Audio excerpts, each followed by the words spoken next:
సిద్దిపేట జిల్లా జయదేపూర్ మండల కేంద్రంలో గల ప్రైవేట్ ఫంక్షన్ హాల్లో ఈ నెల 27న బీఆర్ఎస్ పార్టీ రజతోత్సవ బహిరంగ సభ విజయవంతం చేయడానికి ఏర్పాటు చేసిన మండల సన్నాహక సమావేశం నిర్వహించారు.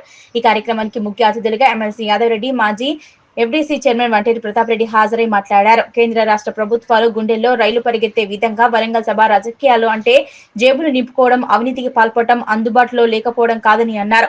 నాయకుడంటే ప్రజలకు సేవ చేసే విధంగా ఉండాలని, ప్రజలకు అందుబాటులో ఉండాలని, ప్రజల కష్టసుఖాల్లో పాల్పంచుకోవాలని, తెలంగాణ రాష్ట్రంలో అబద్ధపు పునాదుల మీద ఏర్పడిన కాంగ్రెస్ ప్రభుత్వం వచ్చిన 15 నెలల కాలంలో హామీలను తుంగలో తొక్కిందన్నారు.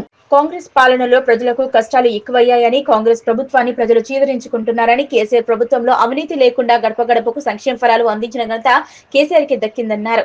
ఈ రోజు నేడు కాంగ్రెస్ ప్రభుత్వం అధికారం చేపట్టాక కళ్యాణ లక్ష్మి పథకం, తులం బంగారం, పెన్షన్లు, మహిళలకు 2,500 రూపాయలు, రైతు భరోసా ఎగ్గొట్టారని, రైతుల రుణమాఫీ పూర్తి చేయలేదని, రైతు బీమా ఊసేలేదని కాంగ్రెస్ ప్రభుత్వం తెలంగాణ రాష్ట్ర ప్రజలను నమ్మించి మోసం చేసిందన్నారు.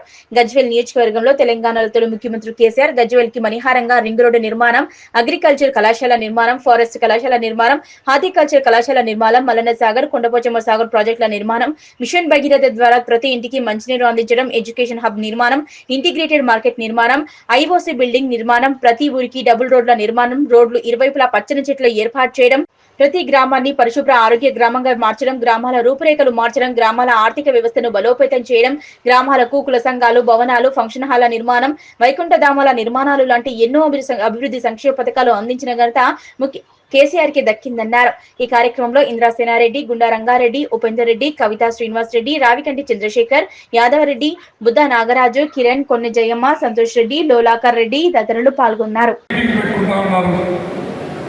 అదేవిధంగా ఇలా మండల స్థాయిలో మేమన్నా వర్గంలో పెట్టుకున్నాం, గజ్వేల్ మున్సిపాలిటీలో పెట్టుకున్నాం, ఈరోజు ఇక్కడ మన జగదేపూర్లో పెట్టుకున్నాం, ఈరోజు గజ్వేల్ రూరల్లో పెట్టుకుంటా ఉన్నాం. అన్ని మండలాలు కూడా పిలవగానే సంచలనంగా మన నాయకులు కదిలి వస్తుంటే వాళ్ళకు మనస్ఫూర్తిగా మేము నమస్కారం, గులాబీ దండాలు పెడుతున్నాం. కార్యకర్త అంటే నాయకుడు అంటే గ్రామాలలో ప్రజల కోసం పనిచేసి సర్వీస్ చేసేవాడే నాయకుడు. రాజకీయాలంటే జేబులు నింపుకోవడం, అవినీతికి పాల్పడడం, సమాజానికి అందుబాటులో లేకుండా పోవడం కాదు.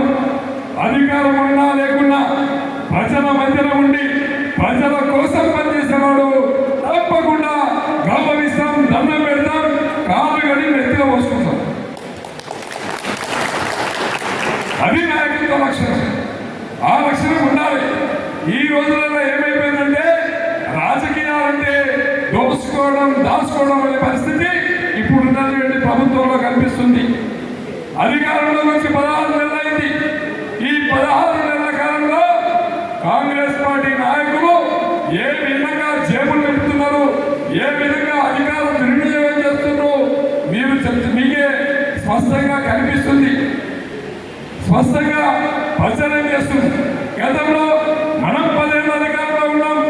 అధికారంలో ఉన్నప్పుడు అందరికీ కళ్యాణ లక్ష్మి ఇచ్చినాం, అందరికీ పెన్షన్ ఇచ్చినాం, అందరికీ రైతు బంధు ఇచ్చినాం, అందరికీ రైతు బీమా ఇచ్చినాం, అందరికీ ఈ గవర్నమెంట్ ఎలాంటి సంక్షేమం ఇచ్చినా అందరికి ఇచ్చినాం. కాంగ్రెస్ వాడు తీసుకున్నాడు, కమ్యూనిస్ట్ వాడు తీసుకున్నాడు, బీజేపీ వాడు తీసుకున్నాడు, మనం కూడా తీసుకున్నాం.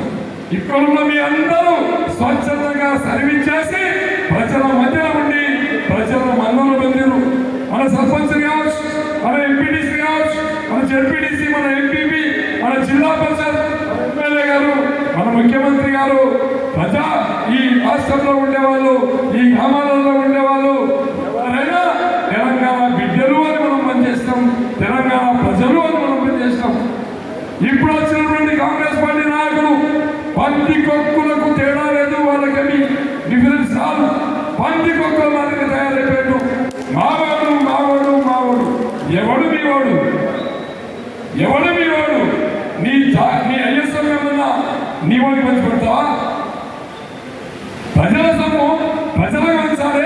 పంచడానికి ఒక నాయకుడిగా, ఒక కార్యకర్తగా ప్రజల మధ్యలో ఉండి సర్వీస్ చేయాల్సినటువంటి అధికారులుగా ఉండాలి, ప్రజాప్రతినిధులుగా ఉండాలి. అది సరైనది కదా. అదే మన కాంగ్రెస్ వాడు చూడపై ఏదో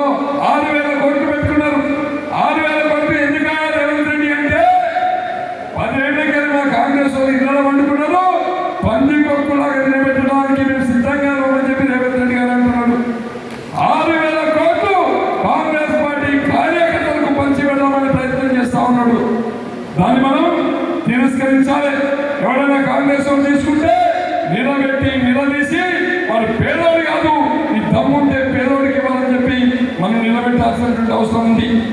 ఇందిరమ్మ ఇల్లు అని ఊళ్ళో పెడుతున్నారు. 5 లక్షలు అన్నారు. ఇప్పటి వరకు ఇందిరమ్మ ఇల్లుకి ఎక్కడ కొబ్బరికాయ కొట్టినటువంటి దాఖలాలు లేవు. ఎక్కడ కొట్టిందా? ఎవరికైనా ఇచ్చిందా? అది కూడా ఎక్కడ లేదు. ఇక రేషన్ కార్డు అన్నారు, అప్లికేషన్ పెట్టుకోమన్నారు. ఇక్కడ అక్కడ మీ సేవలు పెట్టాం, సెక్రటరీకి ఇచ్చినాం, కాంగ్రెస్ పార్టీ నాయకులకు ఇచ్చినాం. ఇప్పటి వరకు ఎక్కడ కూడా రేషన్ కార్డు కనిపించట్లేదు. కనిపిస్తుందా లేదా ఒకసారి మీరు ఆలోచించండి. అదేవిధంగా భూముల విషయానికి వస్తే మేము బ్రహ్మాండంగా చేస్తామని భూమాతాన్ని పెట్టుకొని తిరుగుతా ఉన్నారు. అంటే ఏది చేసినా కూడా ఇప్పుడు సుధాకర్ రెడ్డి చెప్పినట్టు వాళ్ళు 400 ఎకరాలు తీసుకున్నా, కంచెలు తీసుకున్నా, ఏ కార్యక్రమం మూసి నది తీసుకున్నా, మరి దాని ఏమంటారు హైడ్రా, ఇవేవి తీసుకున్నా కూడా వాళ్ళు ఒక్కటి కూడా సక్సెస్ కాలేదు.